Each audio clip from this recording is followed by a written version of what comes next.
Hello, welcome to this week's Album Club, number 41. My name's Dylan. I chose this godsend of an album in a world of mediocre albums. I am joined here by Ben, Hey. as usual, Yep. and Charlotte. Hello. And for her YouTube debut, the Woo! lovely Jessica Yay. Wheatman. Full name for Woo! It actually isn't my YouTube debut. I'm on Year 7 Singers from the Oh, spring watch out. concert on St. Bede's School YouTube. It's worth it. I So look great.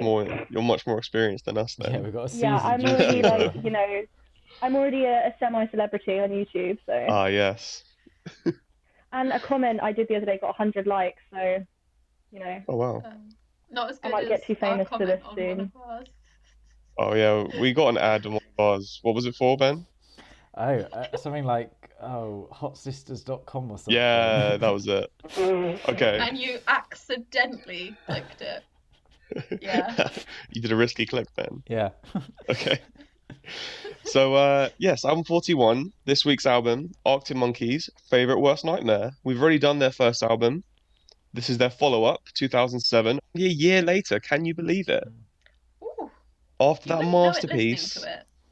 I mean, yeah, because they I think actually care about their music, Charlotte. So Ooh, it yeah. sounds good. A rarity. Imagine not being new me at 6.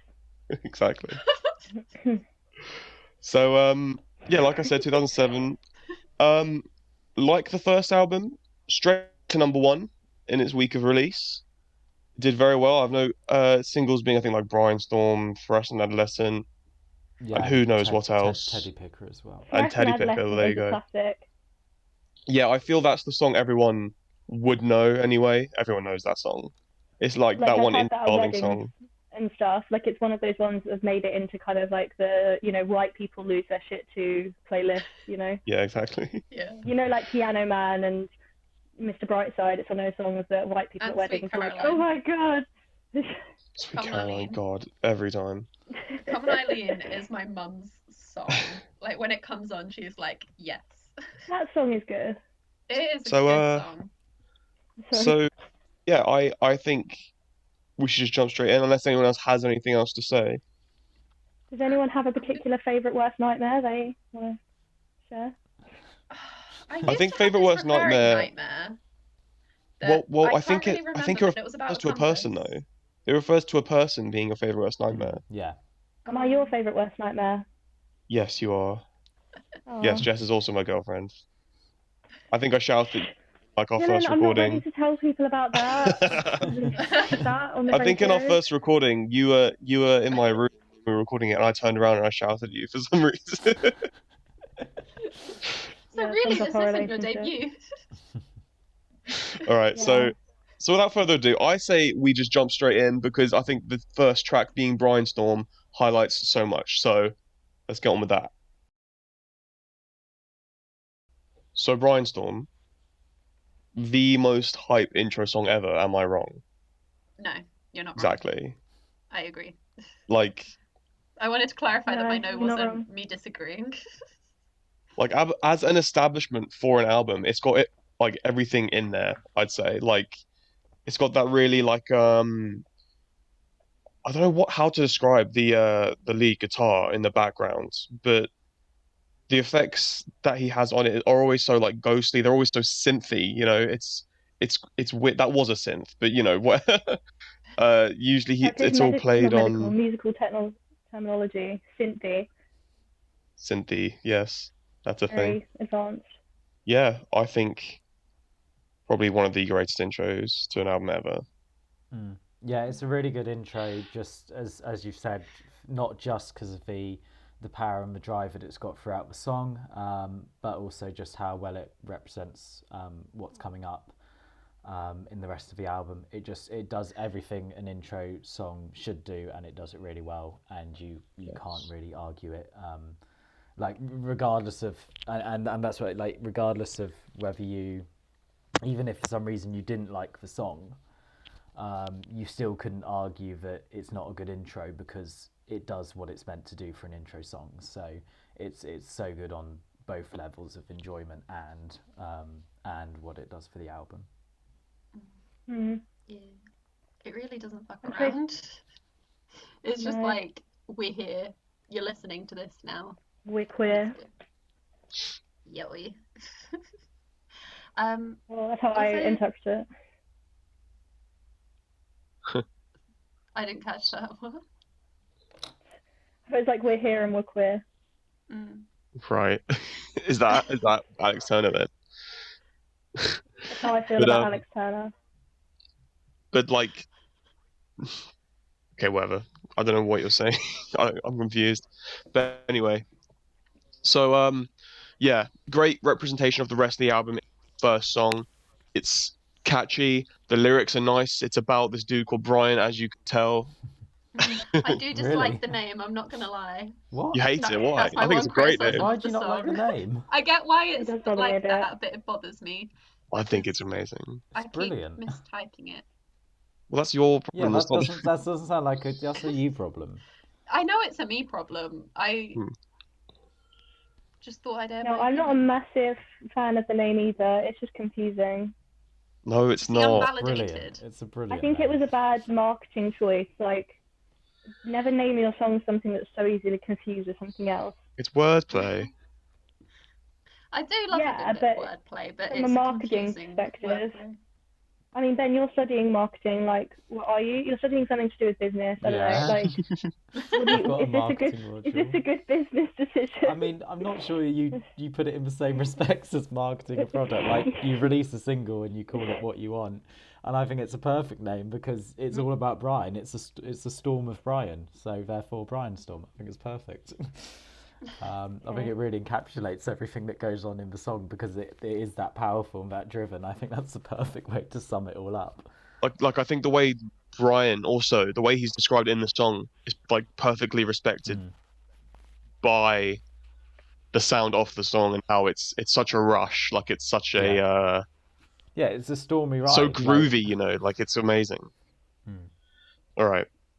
So I think enough said about Brian Storm. We'll move on to the next track, being Teddy Picker. Now, Jess, I know you have words about this song. Am I right or am I right? Yeah. So, I just think well, it's- we have a mate. This is like their favorite Arctic Monkey song. Oh no, not Now- this song. Sorry, I was getting confused. It's because I started thinking of the next song and I got excited. But with this song, he's our friend. This is his favorite Arctic Monkey song. Now, nothing against the song. Like ever. Like not just Yeah. on this album. Like out No, I of all know. their songs. That's a No, choice. nothing against the song. But like, I do feel as if this song in particular is maybe one of the most safe ones. I do think the riff is very safe compared to a lot of the very winding and transitioning pieces. You know, like It's fine. It's just, it's a filler song, and it's a good filler song, but that's what it is, and it shouldn't be pretended to be more than that. And it's like, what a waste to have that as your favorite song, Like, it's just yeah, true. no, it's true. And It is true. it's fine. It's great. It's a bop, but there's nothing special about it, especially on this album where there's songs which are like, whoa. It's like, here's the line, and Arctic Monkeys have just obliterated it. Like, why have Teddy Picker as your favorite song? Doesn't do that. I would say that as filler song though, way better than any other filler song. Yeah, I'd it's say. a great better filler than song. other bands' filler songs. It was a single, Yeah, I was gonna which say I'm not sure. I think yeah. they should have chosen. Yeah. They should have chosen a different one. That was But- a bit silly. But silly, I I thought. mean, that kind of goes with what I was thinking of saying. Basically, when I listened to it in the album form, this song always felt like a little bit of a dip after Brainstorm. And Yeah. I think that's understandable when you start off with such a great intro song, especially of like the quality and, energy wise that Brainstorm is. That's always tricky to follow. Yes. So I think it does an okay job of it, but I think it is hindered by its album position and maybe not quite the best Yeah. thing to follow it up. I think it But may be I- just to double down on the grooviness that's established. Yeah, I quite like it I quite like it when there's a second song. I know that I think I've disagreed with people before because I do quite like having a really big first song and then having a dip. not like a dip in energy, but then being like, okay, let's calm down. Let's You hone know, it in a it's bit. like, you know, when you go to see a band in concert and they'll open with a song, and then after they won't say anything before they start, and then afterwards they're like, hey, New York, or like whatever, like, and then it's like, you know, it's like, but it's like a nice, you know, it's like a post-sex kind of like wind down after the first like big song. It's like a nice wind down, you know. Yeah, that's a good way of You can putting cut it. that Actually, I out. don't It's think like any of us have ever put it that well. Yeah. But yeah, so for sure, Yeah. it's not a bad song. I think I prefer it here than any other place in the album. But yeah, it doubles down on the groove, I think, and that's what it tries to maintain more than anything. Yeah. I mean, Because I think it goes back on the hard hitting stuff later on. I was But gonna try and kind of what's the words? Stand up for it a bit there. yeah, Because I was gonna say actually, I think it was really good where it was, and that it's not as I understand kind of why they did it as a single. I think it is a good song, and I don't think it's too much of a come down. I think it's the right level. Obviously, it's not at the same level as Brian Storm, but I think it bridges the gap really well. And so actually, I don't think it's a filler song at all. I think it works really, really well. And that thought had never even actually crossed my mind until it was mentioned now when we were talking about it. So yeah, I think it continues it so well, and as Dylan you just said, just continuing the sound, which is obviously just such an important element in this album. I would have just said I think it was just a safe track. It was like the groove is a lot more safe and maintained a lot easier than the other ones, and that's probably why it was a single. So yeah, by far the guitar solo is the stand up of the song for me. It's really unique to this song. It's not used anywhere else really, which is not a bad thing. I really like how it just one motif of one song. But yeah, that's the outstanding part of the song to me. Any other closing statements on Teddy Picker before we move on? No, I think we've No? summed it up quite well. Cool, real good. All right, next song, D for Dangerous. Okay, so first thing you'll notice, different singer. Really? Is it? I did not notice that. Yeah, that's not Alex Turner right at the beginning. Never in my life have I noticed that. You never realised. He's got the same really, really, I don't know. Is that why the northern accent is so much stronger in this song? It turns into Alex Turner right at the start. It's not Alex Turner. Did you really not realise? The beginning of this song is so northern, so I wouldn't be surprised, because I've always thought the accent was so much harder at the... So, well... songs very much, you know, a lot of the time people kind of Americanize their accents, even with British ones, and I like the fact Arctic Monkeys a lot of the time keep their accents no matter what they are. Well, at least at this point in their career, I think later on they move more towards that. I don't know if they even did that on purpose. I think their accents naturally went that way. Okay. Yeah, fair enough. But yeah, another great aspect I feel about Arctic Monkeys is how they do add a variety of voices. I think that was the drummer, Matt Helders, and Matt Helders also does the high notes that Alex Turner can't reach. So near the end of the breakdown, you got the all that stuff. That's Matt Helders on drums, which is always great. I think this song lives for the breakdown. The breakdown and the lift back up. Everyone thinks that, but no, I like the chorus. I do like the breakdown, but like we just listened to Teddy Picker, where I feel like the breakdown, you know, the guitar bit's the best bit. I think it's probably my least favorite bit. Like, I don't know. I the love long central bit. Yeah, like I just love all the verse and the choruses. Yeah. I don't know. I was so sad when they didn't play the song when I saw them. It was my favorite Arctic Monkeys song at the time. It still is one of my favorite songs. It's probably my third favorite song on this album. Yeah, I do think in this song this is where the not so what's the word, standard, I think, song structures begin. Because yes, Yeah. Yes, I was You, going to say you that, said yeah. you said the chorus. I don't know what that you meant by the chorus, like Sorry, because it yeah, pretty much I'm goes using... straight from the verse into this massive long breakdown, and then there's a rise up section, a bridge, and I then like think, I another think, verse, and it's like there's no structure to this song really. Like it's really progressive all the way through. I know, yeah, I was hesitant to call it a chorus. I didn't realise Yeah, I was going to get called out, but I yeah. meant I the bit mean, where it's... No, I kind of was, I mean, being much less musically knowledgeable, I was gonna say that I really liked that part, and I was like, in my notes, I was like, chorus? Question mark? I'm not quite sure what this is, but I Yeah. like it. I'm but pretty sure it ends yeah, with some sort of perfect cadence or something.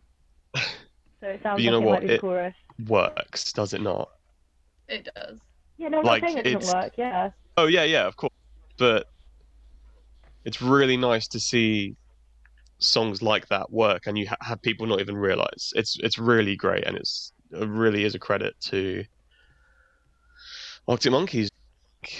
So yeah, It's probably my favourite thing about them is their structure of songs. Isn't mm. that cool? But yeah, they So always do really weird structures. yeah, they do. Fun No one fact: realizes. D is for dangerous. D is actually for David because that's Alex Turner's middle name.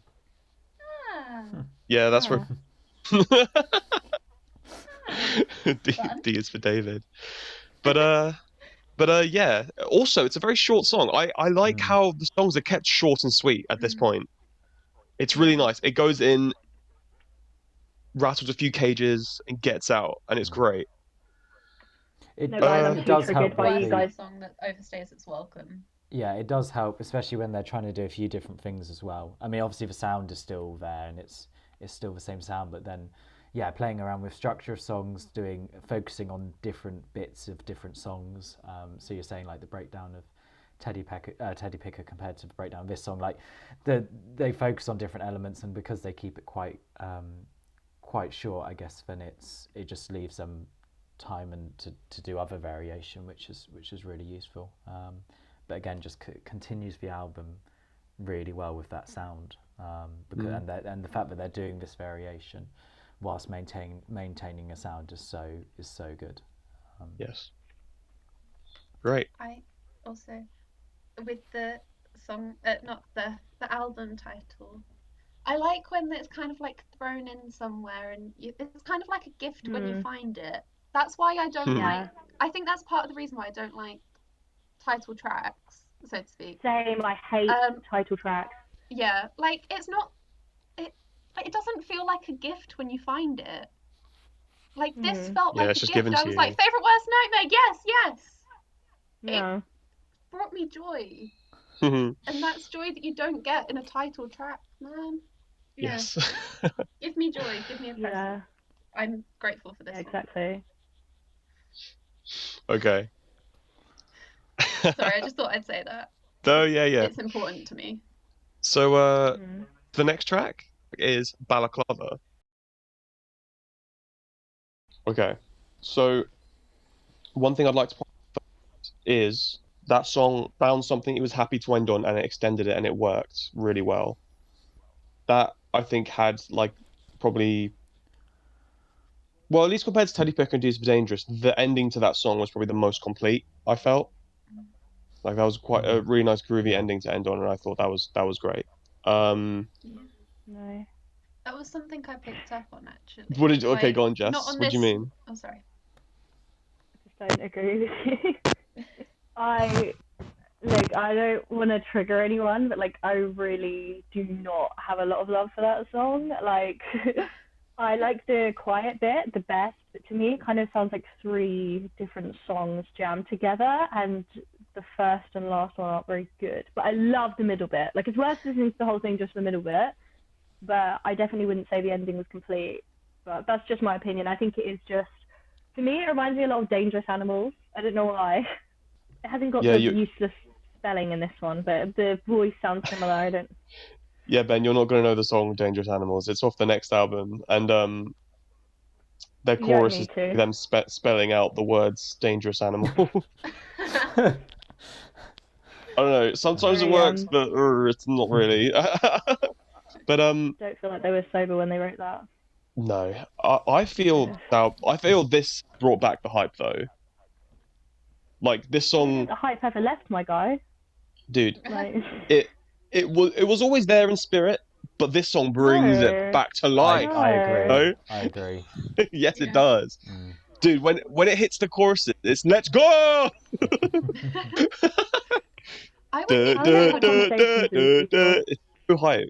Mm. I wouldn't I even think say when it What hits were the you listening choruses. to? Like for me, straight off the bat, this song, like Straight off to Balaclava. me, I'm right in the palm of their hand at the start of this song, and I think that's quite important. I think there's I was gonna say when I listened to it originally, that middle part for me wasn't quite where Yeah, it's at, but I think because they had me in the first part, I was like, I'm here for it. Listening to it again, I think it was actually good on its own. Like, I yeah. think it was actually okay. I was just being a little bit critical. Mm. Um, So, but yeah, I oh think yeah, it's yeah. really Go on. important for a song to have you at the start, and I think I thought that was an excellent start. Like the voice and the bass matched so well together, Yeah. and then it was just juicy with all the other things coming into it, and Mm. it was just so well introduced, Yeah. I and then it stayed good. well, building off of that, one thing you'll probably notice in this album is the bass guitar is so much fundamental than it was in the first album. Do you agree? Mm. Like so many of these songs is there's a bass line being established. Let's build a song off of that. I think that's a lot to do with the new bassist they had for this album. Their first one, Andy Nicholson is his name. Um, the touring and all that was too stressful for him. The sudden fame that the Arctic Monkeys got after their first album was just too much, so he dipped, and they brought on their mate Nick O'Malley, who's the new bassist, and I think Just he can't get brings away from the Nicks. such there's too many Nicks. He brings on such a great element, I feel, in songwriting. Yeah,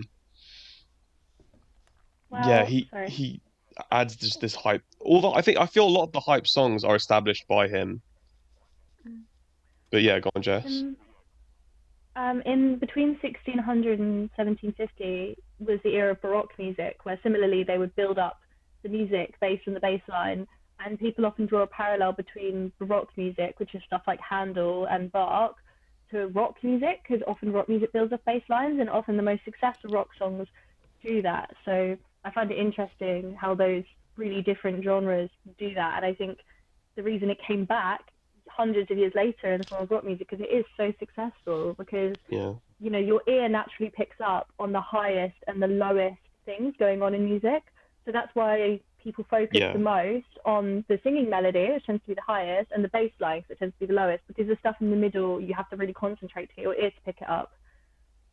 Mm. So when you really focus on those two things, especially, I think you do hear the highest one first, but I think when you really focus on the bass line, it does make a big difference. Yes.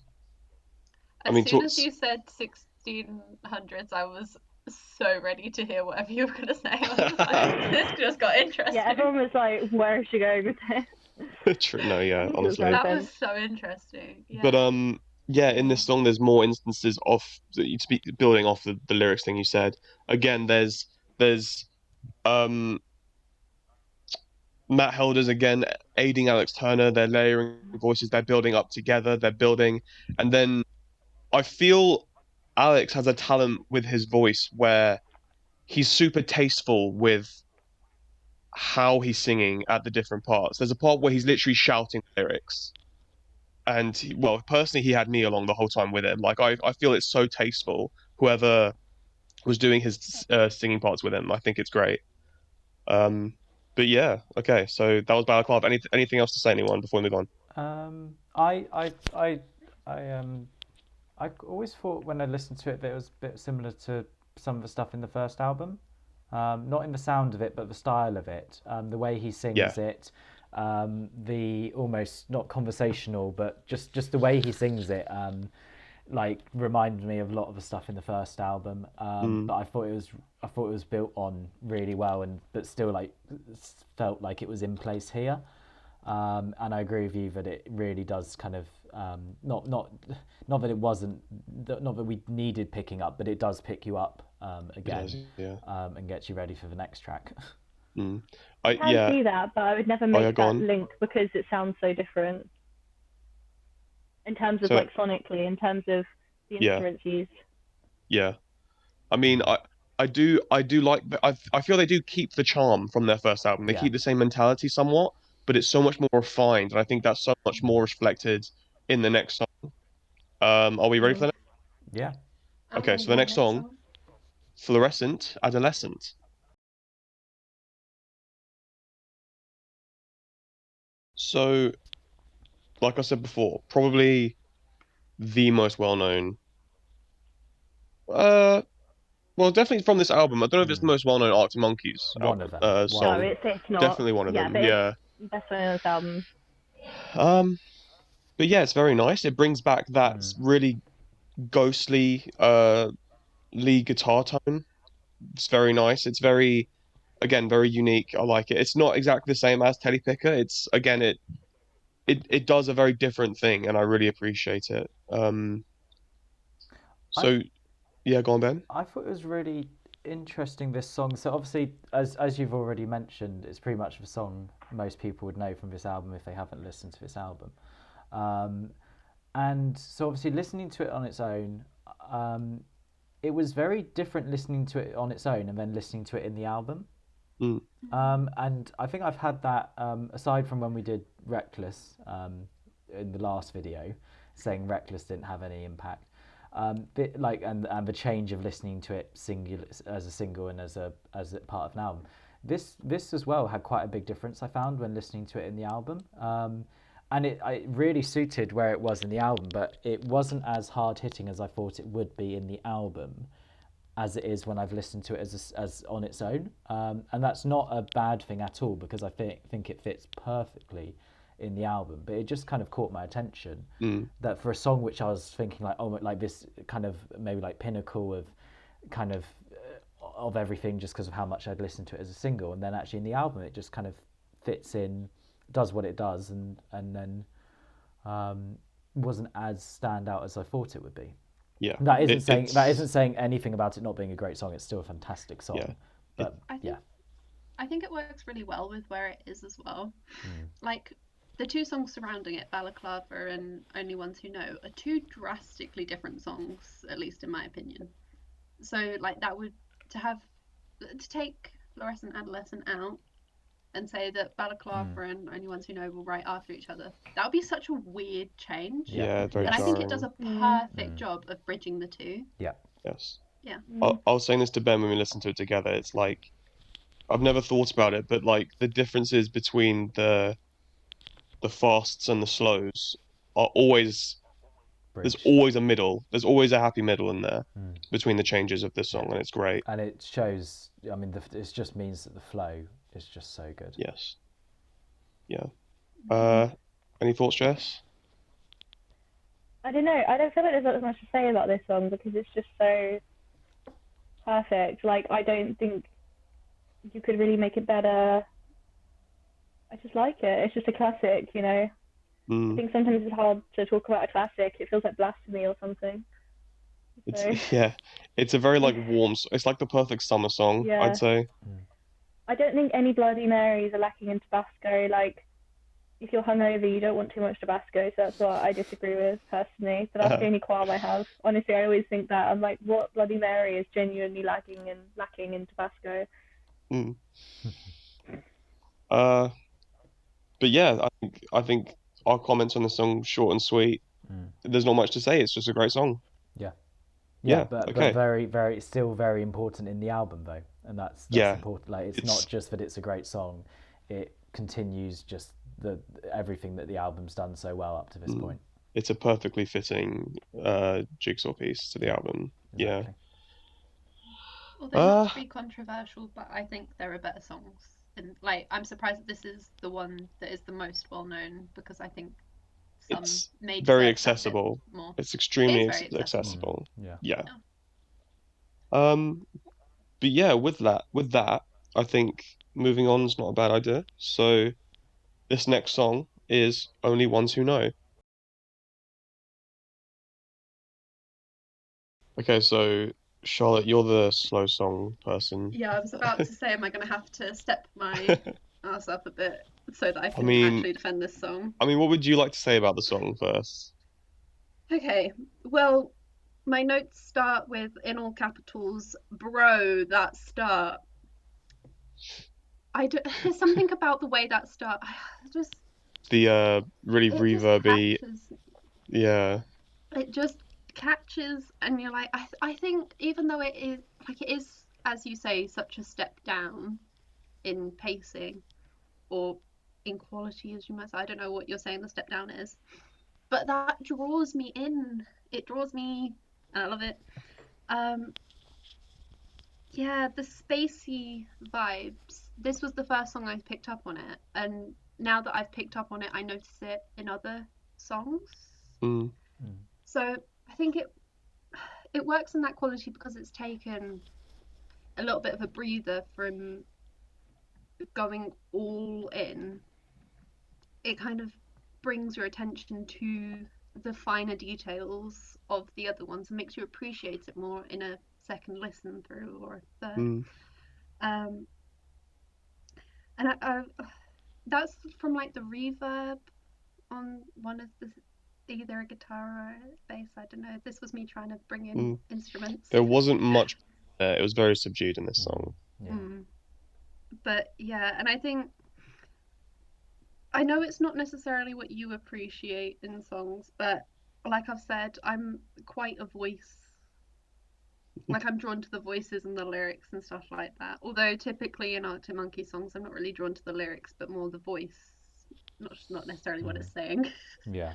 Hooks are normally very and good. His voice for this song is like a match made in heaven. Like, I know it's not what he typically goes for, but it just works. It adds something to the style of whatever. I don't know what I'm saying, man, but it's good. And also the little drums coming in at the end, I really appreciated that ending. I know it's not like a massive ending that Yeah. maybe it could have done with to bring it back up, but I think it works to do something to bring it back into the vibe of do me a favor. Whether it does enough, maybe not. But it was like the little drums, and then it missed one of the opportunities to drum, and you were like, that's how you know the song's about to end. I was like, I just think everything about that song is good. That's coming from someone who loves a break song though, and I appreciate the fact that I am standing on my own, so go ahead and roast it whilst I cry. And yeah, I mean, definitely not roasting it. Yeah, not roasting. No, Like I think, as just you said, roasting break songs. I think, as you said, it's good, but it's not great. And I think everything else so far has been great. And it in a classic sense of a break song, this is probably as perfect as you can get. But for this album, because it is so empty, this song, like it's so minimalistic, I think it's just too much. And to credit the song, it still manages to keep the sound that we've heard, that kind of general spaciness sound to it, which is really good because it keeps it in the album and doesn't make it look like it stand out too much. So it still works as it is, but it could have just had a little bit more going on in it, which I think would have helped it. Yeah, I mean, comparing this to maybe Riot Van from the last album, from the first album of theirs, I feel there's a. I mean, look, the songs in this are a lot more refined. They're a lot more Definitely. pop. But in this song, I feel there's a bit of a lack of character that there is in pretty much all the other songs Yeah, of the yeah. album. Like, Yeah, it's too empty. There's not.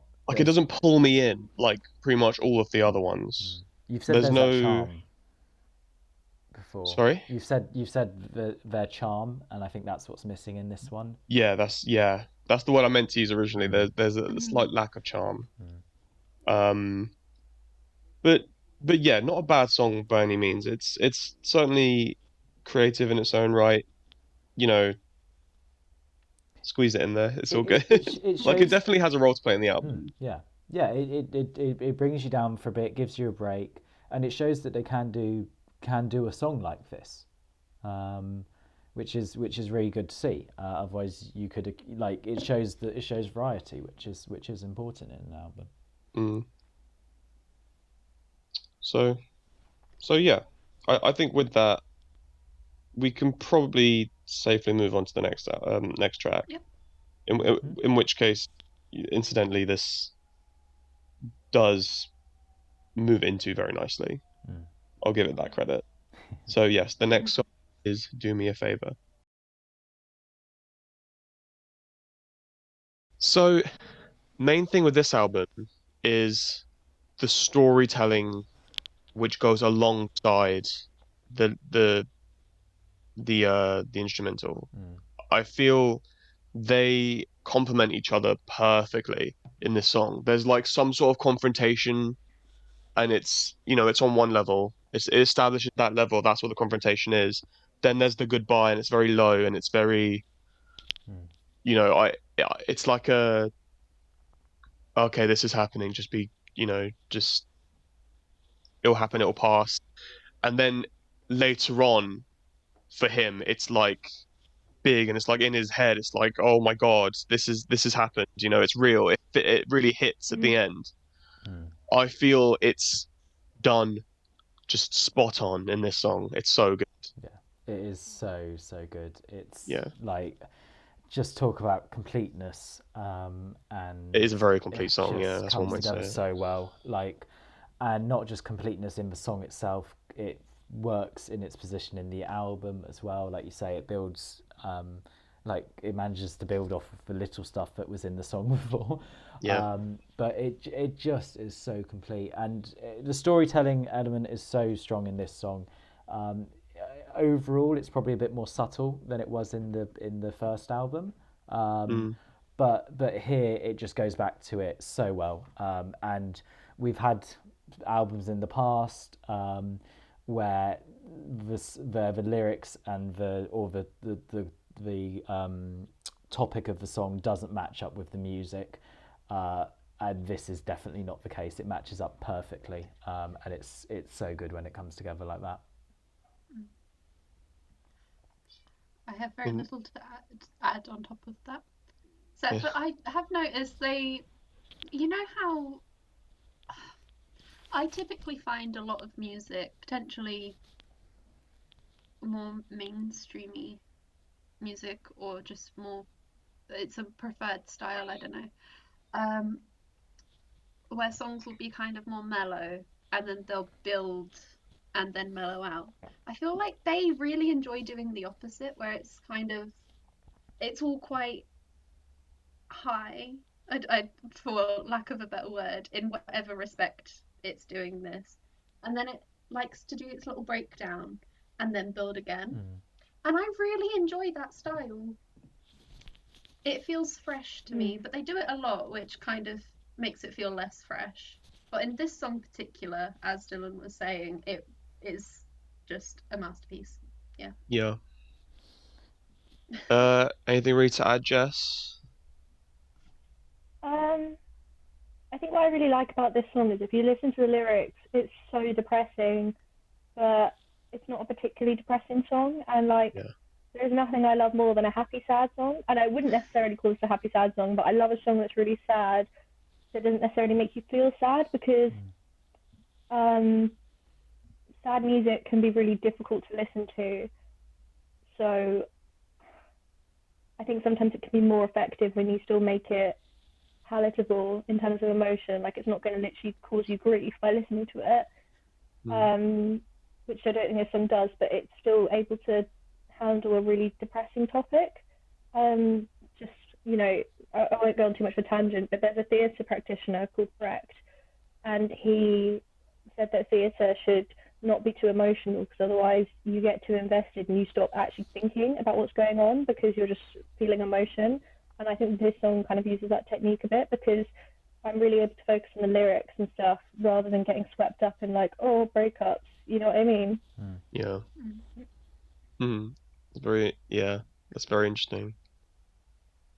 Uh, so so yeah, that was our thoughts on Do Me a Favor. I think we all agree, great part placement, I should say, in the album. Yeah, yeah. Yeah, Now yeah, that brings definitely. us onto my favorite song on the album. Dude, I love this next song. It's called This House is a Circus. So Yeah, so go on, Jess. my opinion of that song has changed drastically. Like I really didn't used to like it, but I really do like it. I honestly, okay, in complete honesty, I think I was a bit scared of it. I used to find the intro really scary, and I think I couldn't listen to it. But as I've grown older, and I've realised, you know, that there are a lot of scary things in this world, a lot scarier than a song. I've it grown on me, and I can definitely see why it's Dylan's favorite song. Because like, wow, they really do stuff with that bass line. Like that bass line was making me feel some things. Dude, the fuzz is real, is it not? I always say that I love a song that texturally surprised me. So kind of what Charlotte was saying before, how like, you know, songs tend to build and fall or vice versa in certain ways, and Arctic Monkeys don't tend to do that. And a lot of my favorite artists do that. You know, you expect the song to be building or whatever, and then it suddenly cuts, which it does in that song, and you're like, what? And I love a song that does that to me, that kind of makes me feel unintelligent because I think I know where the song's going and I don't. And, you know, it's nice to hear music that makes you genuinely like surprised. Yeah, I think it's good. Yeah. I don't know why, but I was trying to think that you saying that reminded me of an analogy or something. It's like, this is probably going to be a really bad one, but it's like when you're being a little bit cocky in class and the teacher's like, oh, do you want to come up here and teach it? Then you do. That was probably a really bad example, but move on. I think the line, Is that now about that we're me? here, we may as well go too far, is the most funny and stupid lyric. It's a great lyric, but I think it's so funny how stupid that line is. I just love it so much. Just that where he's shouting those three lines is my favorite part of the song. But but yeah, it is a bit of a spooky, isn't it, at the beginning? Can I think attempt my to talk only about instruments? Oh, sorry. Oh, okay, yeah, just you go can go. first and then Charlotte.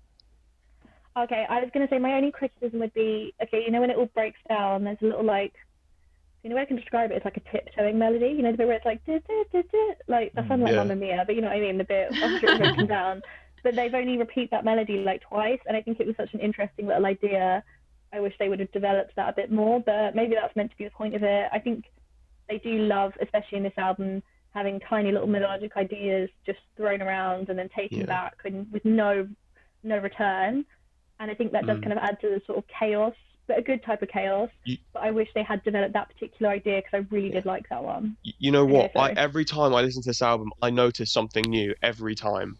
In that yeah. song, where it's just the right in the middle, after it's all like come crashing down, there's cymbals. There's the hi-hat really faintly, like super faintly in the left ear, and it's mad. I'm just like, I didn't know that was there, but now that I can hear it, it's so cool. And like I think it was Balaclava, like literally this time I could hear the guitar did something different between like three different bars, and it was just little things like are so cool. There's so much attention to detail in this album. But yeah, go on, Charlotte. You wanted to say something? Okay, I'm gonna sound dumb, but bear with me. We're stepping out the comfort zone, and we're talking about the instruments. Because as much as I didn't necessarily enjoy the intro, I did appreciate what it was doing. I think Dylan's rubbing off on me because I was trying to listen to the bass a lot this album. So like at the start, the bass is such a different tempo to literally everything else that's going on. Yeah. Also, feel free to correct me if I'm actually talking out my ass. Not different tempo, but yeah, I know what you mean. Yeah, like it just doesn't match up, and snazzy. And then when everything it suddenly drops off, or something, and then the guitar part underneath that, where the bass has changed, is also very nice. Yeah, that's what I wrote down. I don't know, but Yeah, it's the attention to detail. That was what me, a little normie, could pick up. Mm. But yeah, But snazzy. I think we can say at this point the hype is back. Yeah. The fuzz, like the production on the instruments is great. The fuzz on the bass is so cool. There was one other part previously where I forgot to mention that there was fuzz, but like again, they're really having fun in differentiating all these sounds, these guitar sounds. It's not the same in any of the songs really. It's very slight differences. I know that because I've heard this so many times, but it is really refreshing having different tones going. Yeah. Yeah. And Anything else? again, it's still just perfectly working within the album. Like, I won't talk too much about the song itself because everyone has. But like, again, just the whole positioning in the album and the flow, it just still is perfect, and it just working so well. And it's really nice to have this moment of, after building back slowly up since a couple of songs ago, we're back at this really kind of pinnacle moment again, and it's just a load of fun. And it's just such good, again, attention to detail in a song, as you guys said, but also attention to detail in the album. Well, anything else to close off this not this album, this track? I think we're Can good. I end the album? Missed like 2 of my favourite tracks. Well, we'll move on to the next one. You there, beware. Okay, so if you were there, beware. I feel takes too long. I feel the first half is a little bit of a snore fest because it takes so long to build up. Oh, really? I actually quite enjoyed I the really start. liked the first half. Yeah. Oh, a split. I quite Controversial. enjoy it because I think it builds really nice. Well, not builds, but continues on from This House is a Circus really well. Like, it's quite a similar sound. I think Yeah. we even said, oh, it's still quite spooky. And then, but then the bit which I agree with Dylan is then it takes too, well, no, it takes too long at the end is what's the issue for me. I do get a little bored of it. Because I think at that point, because we've already had House as a Circus and then this one, I think I'm done with the sound of that specific sound at that point. And so that extra bit at the end as well really feels a bit extra. Jess, you thinking the same, or? Yeah, I Well, pretty much agree. I wouldn't say I get bored because they're similar. I quite like the fact they're similar because I think it's quite a seamless transition, but I do think this one is a little bit too long, particularly since a lot of the songs in this album are very short. It seems like that was a weird song to make longer when there are other songs that I think I would much have preferred to be longer. Not that I think any of them are too short, but yeah, I think the first half of that is great. Again, my opinions changed a lot on that song. When I was little, I really didn't used to like it, but now I do. Yeah, for me, the intro, like, I don't. Each to their own with the intro, I'm gonna say, like, whether you enjoy that or not. I think, sure, it earns its right, or whatever. My issue with it is that almost immediately it drops. Like, as soon as the singing starts, everything that just built up drops, so it feels so pointless. And it's like, you just spent 40 seconds of a song establishing this sound, only to lose it immediately and only bring it back in like the last couple of minutes of the song. And in the middle of that, there's like this weird drop there, and then you build it back up again. It just feels a little bit all over the place, which is quite frustrating from them, because I feel like I've enjoyed the structure of all the other songs, so it's quite annoying to get this far into the album and find a song that I think just completely just takes everything they do well with structure and just kind of throw it out the window a bit, in my opinion. I wouldn't agree with that until the last section. I don't really like the false ending. Not generally No, a I hate massive false fan of false endings. If anything, not for just how annoying it is. Especially as a headphones user, it can be very annoying with false endings, but like, I also think they're a bit cheap You know what I mean? It's like a jump scare in a horror film. It's like, okay, like, well done. You know what I mean? It feels like, no, it just feels very unprofessional. But apart from that, I personally really like the structure of that song. I disagree with you apart from the last section. But I don't really have a reason for that. I just think it's just personal taste, maybe. So a very dividing song. Yeah. I just feel when it gets to this point of the album is especially when you don't want to lose people with wasted time. Not that it wastes time, but I think, yeah. Sorry. I think there are definitely parts that are a bit of a miss, and you don't want that in this part of the album. You've had people pay attention to you really hard for this long. Yeah. I think it's more than half an hour at this point. Yeah. And then, yeah. It's actually it's like that point I said when we were off air. After listening to This House is a Circus, I'm always surprised that there's 4 songs left. And it's exactly the reason you've just said is you really at this point don't want to be causing anything to lose people's attention. So I guess it was a bit of an interesting decision, I think, to make this one a bit longer. Yeah, I guess what I think they maybe should have done is swapped This House is a Circus and If You Were There with the next 2 songs. We'll have to give them a listen. Even though they're very different, I think are a bit more like captivating. They're a lot more sing-alongy, they're a lot more catchy, I think. And I think this is kind of the death slot in albums. Like once you get to the end, you know, you're probably not going to stop listening. But I think the song before this and this one is very much the point where for me, I'm most likely to click off albums. But then I also seem to find that with a lot of albums, this spot seems to be the worst songs. And even when I'm listening to the album on shuffle, the songs that usually come from this kind of 3/4 bit will be the worst songs. And it's like, guys, this is literally the most important time to have your best songs. So I don't know why artists do this, but yeah, I think if they'd have just shifted the next 2 songs we're going to listen to, I mean, you know, maybe I'm causing Alex Turner to like, you know, have a seizure because maybe there's a really specific reason he chose it. But for me, that seems like it would have made more sense. Yeah. After you saying that, I'm thinking of If You Were There, Beware without the last section. So the little echoey voice bit straight into 505 and absolutely loving that idea. Yeah. That's not a bad idea. 505. Oh yeah, no, you mean if that was swapped? I was going to say like you can't skip out the next 2 songs. No, as in swap them. Yeah, it's just so take out the false ending and then have like the first ending go into it. That's not a bad idea. But I think we're all in agreement on that. Let's move on.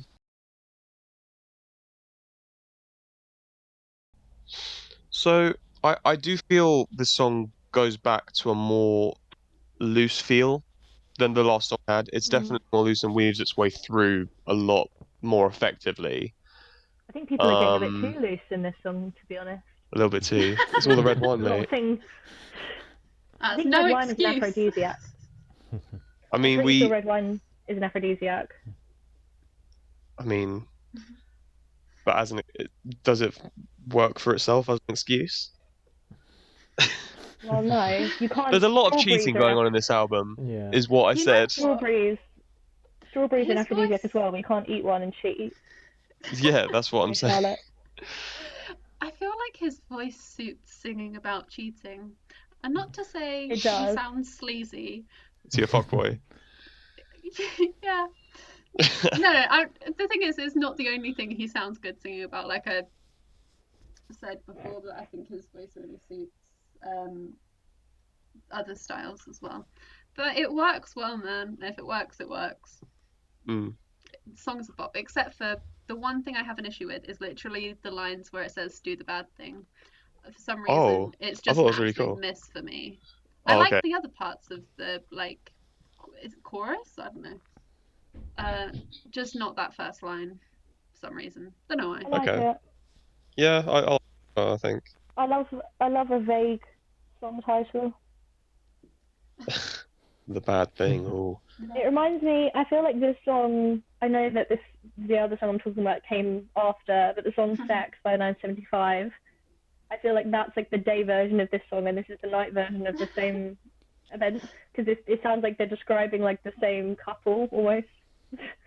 I always say to you, I think this album's the nighttime version of whatever people say I am. That's what I'm not. but you I mean, never that's not really what I agree. was saying. No, I don't agree with you. Why? I don't. I Sure. don't think there's enough in.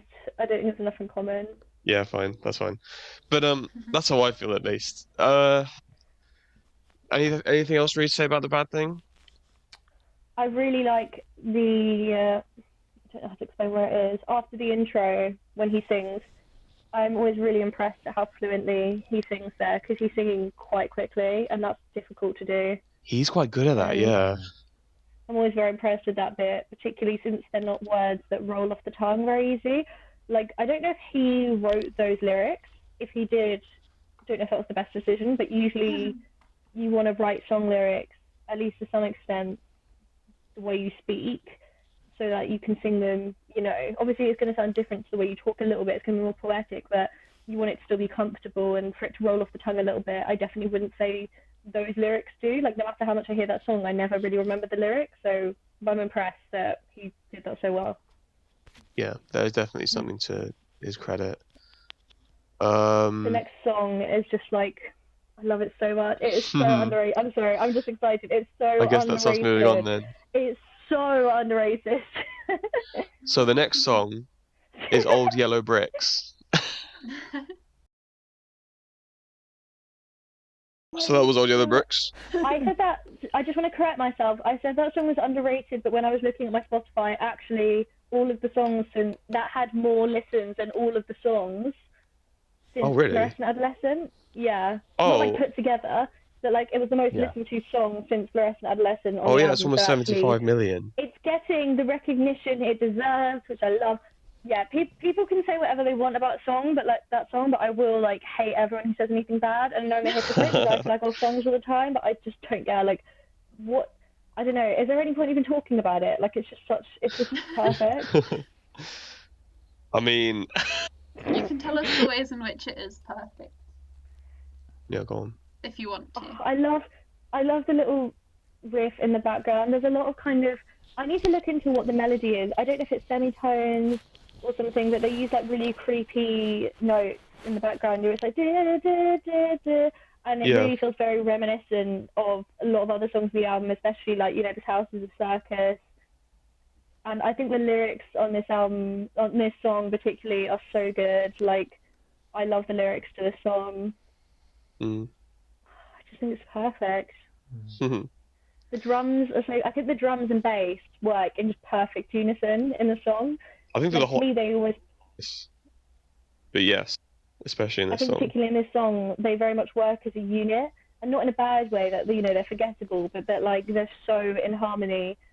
I think they focused on the drums as much as they focused on the bass in this song, because obviously they love their bass lines on this album, but I think this song, the drums are really good, but they're like equal. It's just. Yeah. And the texture as well. Textural surprise. We love to see it. So, I mean, yeah, unless anyone has anything to I feel. I'll say a bit. And I'm glad so I didn't say much about the last song either. And I didn't say much. I'm not going to say much about this song. But that's because it's not about the songs. And it's just about the album in general more. And I feel like for an album which has shown such control over the positioning and the flow of the album up to this point, that the last two songs, whilst they're not bad positioning and why the flow is still good, aren't quite as perfect as the rest of the album. And that's nothing against the songs themselves. It's just the either the positioning or the flow of it's not quite there for me. And I think there's that mention of had they been moved before House of Circus and who was there, Beware, and that's kind of, I'm wondering if that would be better, because I don't know, these last two just seem, they're still really good songs, but there's something which I don't quite sit with the flow of it at this point. Are you talking about 505 when you say the last two? Or... No, the last two we've listened to. Oh, we've listened to. Okay. The last two that we've listened to. See, I've changed my mind. I think Bad Thing could have been earlier, but I think the song is Old Yellow Bricks is perfectly placed. Like, the rest of the world clearly agrees with me. Like, it's got so many listens. It's such a solid song. I think it's 505 is perfect to be at the end, but I think 505 is a bit of a step away from the album because it's like, a lot of people tend to put the slower song that's a bit different at the end of their album. I think this is kind of the end of the main body of the album, if that makes sense. The last one's like an add-on, as the slow songs often are. I mean, yeah, fair. Everything said. I really like the song. I think it's great. Very groovy. How can you say yes to everything said if people were saying different things? As a centrist, I am undecided. Yes. Yes is the answer, yes. I like the song, and I think it's fine where it is. Basically, I'm happy with it as it is where I'm standing. Anything else, or shall we move on to the final track? This I song, I'm not believe. going to go Yeah, into let's move on. details, but this is the reason me and Dylan are together. Aw, Yeah, That's one way or the awesome. other. Alright, this song is 505.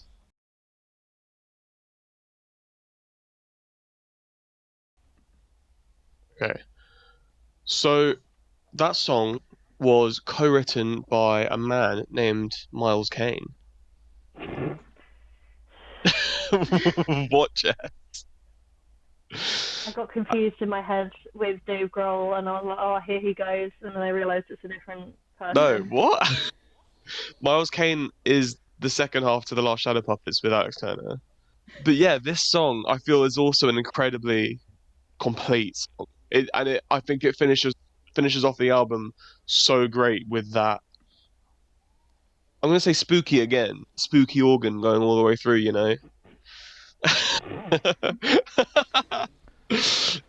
Like finishing off the spooky spooky album organ. with a spooky organ. The organ, by the way, is taken Bad and the Ugly. Yeah, Oh, really? yeah. I've never seen that film, but I've heard it's weird, but also enjoyable. So it's meant to be like the Western film. That song is potentially my favourite Arctic Monkeys song, like, ever. But Yeah. I switch between that and various songs on Suck It and See. Hmm. And A But Certain Romance. Um, Charlotte and Ben, what do you have to say? If Jess is finished, that is. Yeah. yeah. I just really like I that song. always I haven't got think much to say. I always think it's quite an unassuming song, but like at the start, you're kind of like, oh yeah, it's the end of the album. It's quite a toned down start, but I always forget how much it actually like builds and how exciting it actually becomes. Yeah, same. Yeah. It's still a toned down way to end the album, but without not caring about the song. And it's a song that, like you say, has potential to be someone's favorite song, which I think is quite a nice end song. I think a lot of end songs of similar tones do just kind of feel like throwaways, and that one, yeah, I don't think it is a throwaway. I think it is actually cared for and nurtured and developed, and I think it takes you on a journey at the end. We love the it. complete antithesis of the start being Brainstorm, and it comes together really nicely because you can hear it's still from the same project. It still had the same mentality behind it, except that was an opener, a great opener. This is a great finisher. I think it wraps everything up great. Yeah, that's pretty much the way to sum it up. Like it works so well as an end song, and it does build up a little bit in it. And I do like the way you said, Charlotte, it's quite unassuming. Like I feel like that is what it is. But it does really well, and it goes back to the sound which we've heard so well done and kind of completed in the album. So it just finishes off so well. Yeah. So, should we move on to ratings and summaries? Yeah, summaries sure. and I forgot that was a thing. Don't know why. So, how are we going to do this, man? So, should we all do our summaries, and then once we've all done our summaries, we'll do our scores? Yeah, sure. So, should I get us going? Yeah, go for it. What I just love from this album is the completeness of a sound, and the way it is just the perfect example of having an album which has a distinct sound but also throughout the album, still using variation and experimentation to explore other stuff, but keeping it under one sound. And it's so good to go from start to finish, and pretty much seamlessly and flawlessly just pretty much, stay in control and produce that sound from it all. So it's so good, and obviously there is some brilliant tracks throughout it as well, which just just makes it such a good album. But yeah, kind of putting that, because obviously how much you enjoy the songs is more of a preference thing. So putting that aside, just looking at the facts of having great opening songs, great ending songs, great flow, like it just comes together. It's just such a good concept and project, and to come out as an album is just really, really good.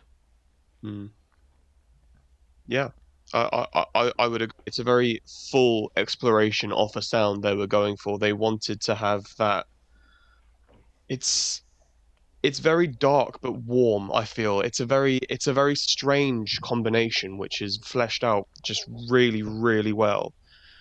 Um, Great performances by all players, especially the bass. Bass really steps up in this album, I feel. It's so driving and there's such a groove all the way through the album. And same with drums. It's always it's very interesting pieces that are put together. Um, by all members of the band. It's clearly something they cared about. It comes across. It keeps everyone's attention. It was really worked on, and I really appreciate it as an album. So yeah, anyone want to take over?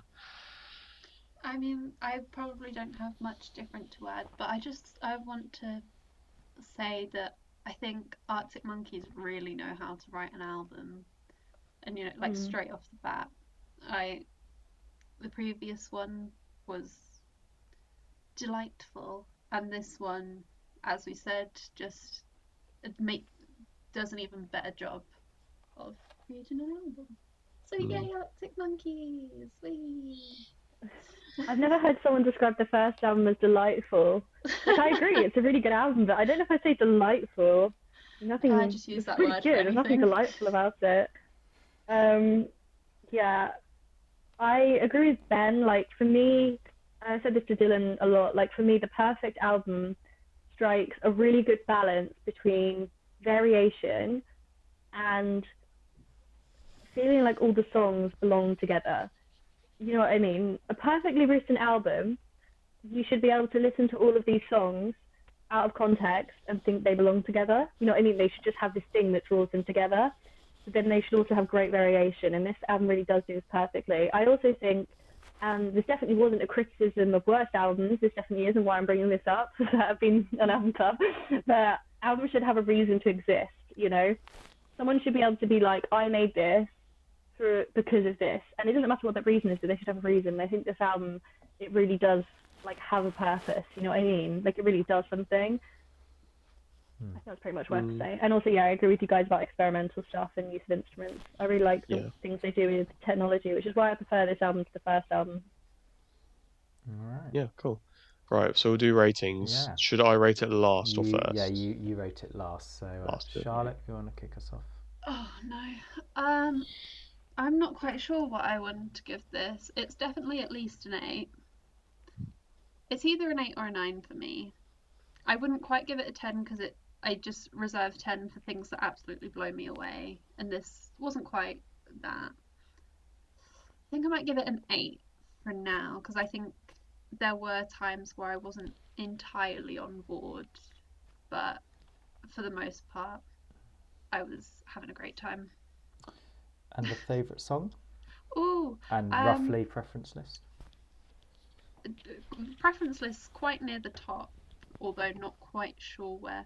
Sorry, I've just lost the track listing and I'm having a mare. What's the break song called again? Only Ones Who Know. Favourite song, yeah, that one. Thanks, Dylan. All right. I'll follow this up. I think this was much better. Not only did I enjoy this more than the first Arctic Monkeys album, but I thought it was a better album as well.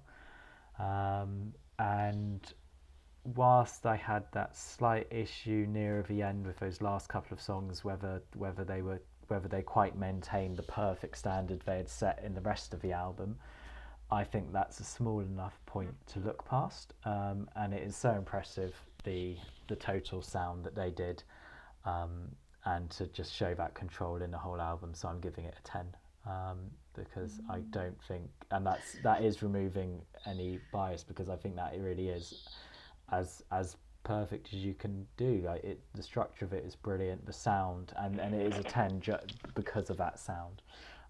Because of how fully fleshed out that sound is.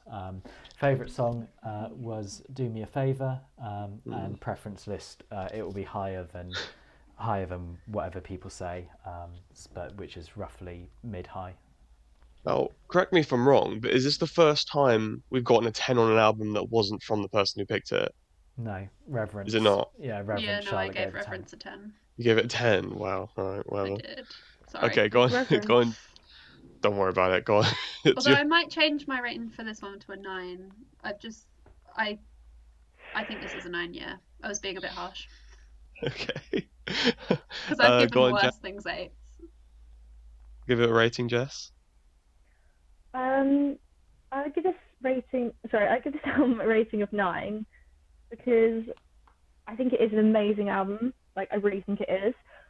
The thing that stops me from giving it a 10 is I have albums which I also really like for a lot of the same reasons that don't have a single song in it I dislike. Like, I have albums where there is no songs I dislike. And for me, there's at least one track on this. Only Ones Who Know, no offense, I genuinely do not listen to that song. Like, in the album I skip it, and off the album I don't listen to it. And there are a couple other songs I'm like, eh. And even though they're so, the good songs do very much outweigh that for me, I can't in good conscience, give it a 10 out of 10 when I know that other albums exist where there are no skips for me. But that doesn't detract from how good overall of an album it is, and this is very much due to personal preference. I'm pretty much on the same page as Jess. I think I'm also going to give it a 9, not a 10, because for me, and again, I'm going to compare it to the first album, there's such an energy to that which keeps me just in all the way through. This album, again, like Jess, it loses me with Only Ones Who Know just a bit. It does bring me back really well, but it loses me slightly pretty much every time. And maybe with another track, there's maybe only just a few tweaks, and it would have been a 10. Really little things. And it doesn't have the energy off the first album that I love so much, but it does set it out there that I really appreciate and enjoy every time. Like, it never gets old. It's so unique, I find. Just thinking about it, like having this follow-up album. I mean, like within a year they released this. It's just amazing. But I think I'll stick to only just like the highest. Yeah. Yeah. If we had 0.5s, it'd be a 9.5. We're not doing 0.5s. We're not doing it. I No, know. that's silly. I really No one likes 0.5. So what's the average? Is that a 9 average, basically? That will be, pretty, Yeah. well, just over. Oh, 9. over 9, because you gave it a 10, didn't you? Over 9. 3 9s and a 10 Damn. will put it at 9.3. Although what you're saying about how it's the first time you thought it was the first time someone who didn't pick the album gave a 10, it is I believe the first time that someone's picked an album and someone else has given it a 10, but the person who's picked it is the hasn't. first time for that. So it's the first time that someone else. Yay. Yeah. All right. Someone's been won over. That's our review for. Is this actually our highest rated though? This will be, yeah. Yes. You've knocked Wombats off the top spot. Wait till I get to pick albums. I'm joking. I think people are going to really like. I purposely want to pick albums that I think are going to start arguments because I think it will be funny. As we've already announced, the next album will be Snow Patrol's Eyes Open, because both of these albums are in Battle of the Bands. So against each other. Yeah, so that's up next. But yeah, that was our review for Favourite Worst Nightmare. Thank you for listening, and we'll be posting more videos soon.